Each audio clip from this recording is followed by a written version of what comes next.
All right, now we're going to do a video Gemini style, and then we're going to let Hulk Hogan go. I just want to explain to you guys, I'm sitting here and I'm watching WrestleMania 6, April the 1st, 1990, Toronto, Canada, the Ultimate Challenge. I'm going to put into context this pay-per-view. In 1990, where I lived, we didn't have pay-per-view. We relied on Saturday night's main event, WWF Superstars, on Saturday mornings at 11 a.m. If you didn't catch it those times, you didn't see wrestling that week. And you had primetime wrestling on Monday nights. Wrestling challenge on Sunday. It was like basically squash matches. So for 1990, you had no internet. The internet hadn't been invented yet. You had no cell phones to check the results on the matches. You had none of it. So if you missed Saturday night's main event, you didn't know till the next week what happened on the show. You had no access to it. There was no way to look up the results on the internet. That's the reality. And so as I sit here and I watch WrestleMania 6, 1990, April 1st, 1990 in Toronto, you guys got to keep in mind, I had no pay-per-view. Pay-per-view wasn't even available yet in my city. I had to wait a week to find out who won the match between Ultimate Warrior and Hulk Hogan. I had to wait a week. I was in the 5th grade when it went down. Every day, I remember that week in school in the 5th grade. Who won? Who won? Who won? And you had no one that knew because nobody had pay-per-view back then. You had no access to reach out unless you had a friend in New York or something. You had no way to know who won the match. There was no leaks. There was no spoilers. There was no nothing. So I waited a full week in 1990 after this match happened to find out on WWF Superstars at 11 on Saturdays who won the damn match. And I found out the Warrior won the title over Hulk. And that's the way the world was before the internet. We didn't know. You had to wait. You had to watch the show if you want to know what was going on. You could not miss it. There was no internet. There's no spoilers. We had to rely on the wrestling magazines to get whatever information we can. It was just, I can't explain to you guys because it's a newer generation of wrestling fans. I can't explain to you guys what it was like to be a wrestling fan back in 1990, but this is honest to God's truth. VHS tape would come out, say for instance SummerSlam 89. You didn't get the VHS tape. You didn't get to see the pay-per-view if you didn't order it for 6 months, because at the video rental stores, you would wait 6 months because it would be sold out. And finally, after 6 months, you'd finally get your hands on SummerSlam 89. The point of WrestleMania 6, Hulk was so over. I mean, he really was. That was really the peak when he fought the Ultimate Warrior in the Skydome. Skydome was the new building in 1990. Skydome was the new hip building. They had a Hard Rock Casino in there, and they had all kinds of stuff in there. And that was the new building. That was the new home of the Blue Jays, which they honestly went on to have a lot of success in 92 and 93, winning the World Series championships with those great teams. They beat the Braves in 92, Stevie Breach. And then in 93, they beat the Phillies, the famous Joe Carter home run off of Mitch Williams. But I'm deviating from my point here. My point is, in 1990, when Hulk and the Warrior did their thing at WrestleMania 6, which I'm watching right now on WWE Network or Peacock or whatever you call it, it was incredible. I mean, I don't think the generation today will ever have appreciation for what Hulk did and how over Hulk was. And I could tell you from going to some of those live house shows in the late 80s, early 90s, I could tell you that Hulk, when he would come out, the building would start shaking. I'm not kidding. I know I tend to exaggerate a bit, but when Hulk would come out for his entrance, it was total insanity. I've only experienced that a few times in my life.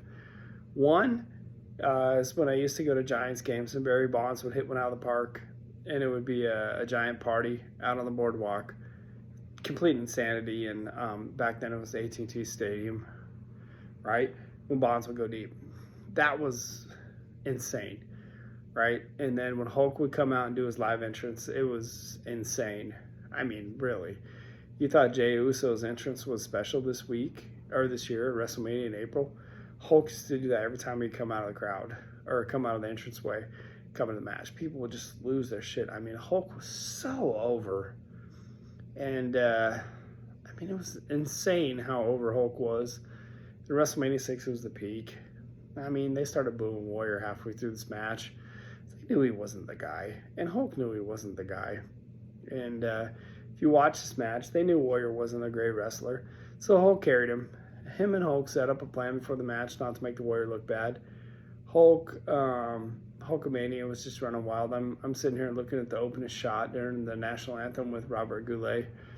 Just in the front row, I see a guy with a Hulk jersey, a guy with a Hulk finger, one of those big foam fingers, a big action figure, a poster, which the fans don't even create to these days. And then you see a Hulk Rules in the back, and they see a huge picture of Hulk in the back. Don't get me wrong, the Warrior has some fans too. I mean, I can see a big poster of the Warrior in the back. I can see a Warrior, flag with the mask on it. I can see a Warrior picture. I mean, there's a lot of Warrior fans there too, right? But there was no replacing Hulk. Even Edge was at this event in Toronto. He was 12 years old. He was here. He was a Hulkamaniac. They all were. And Hulk sold out Toronto. And Hulk sold out the Skydome that day because without Hulk doing that match, yeah, Rick Rude and the Warrior would have been a great match, a great main event, but it wouldn't have been the same. I mean, it was literally the ultimate challenge. Hulk was so over. He was so over to the point in 1990, they gave Warrior the title. Hulk went and filmed movies, which was fine. They gave Hulk the title back in 91. They're like, all right, Warrior's not the guy. He's a good champion, but Hulk was a great champion. Honestly, making this video today, I wish you all could have been here in 1990 to see what it looked like, what the peak of Hulkamania looked like. And I've said this for years, that my top 3 most popular wrestlers of all time, I have Rock and Austin tied at 1 because I can't put one over the other, and I have Hogan at 2. I'm not talking about like technical 5-star matches, but Austin and Rock tied at 1. I can't pick between the two of them, popular-wise. And then Hogan at 2. And Hogan was at 1 for a long time before I saw how good The Rock and Austin were. But yeah, just taking you down memory lane, that Hulkamania was huge. I had the Hulk buddy, of course. I had the Hulk foam finger. I had the Hulk posters. I had the Hulk magazines. I had the Hulk videotapes. I still have 20 Hulk VHS tapes to this day, that I'm hanging on to. I mean, it was insane how over he was. And when I'm telling you that the building would shake when he was coming out for his entrance, I'm not exaggerating. I went to a house show in '89. Hulk canceled out at the last minute and said his grandma died, right?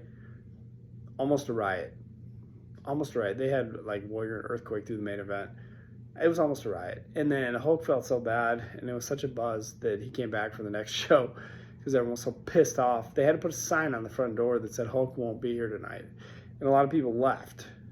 If you want to, and that's the truth. They posted the sign of Hulk won't be here, his grandma died. People were pissed, right? Almost rioting. And that's how popular Hulk Hogan was. And then he came to the next show and he wrestled Slaughter like maybe a year later. And he was still wearing the bib from the gimmick at WrestleMania 7 when Slaughter threw the fireball at him. But point being, Hulk was that over that they had to post a sign before the show that Hulk wasn't going to be there, just to fucking calm people down. Yeah, and that's the truth on Hulkamania. I saw it all. I lived it all. I was the biggest Hulkamaniac besides Stevie Breach. It was awesome. It was a good time in wrestling. So just laying that out there for you. I've been blabbering for a minute. You guys have a good day.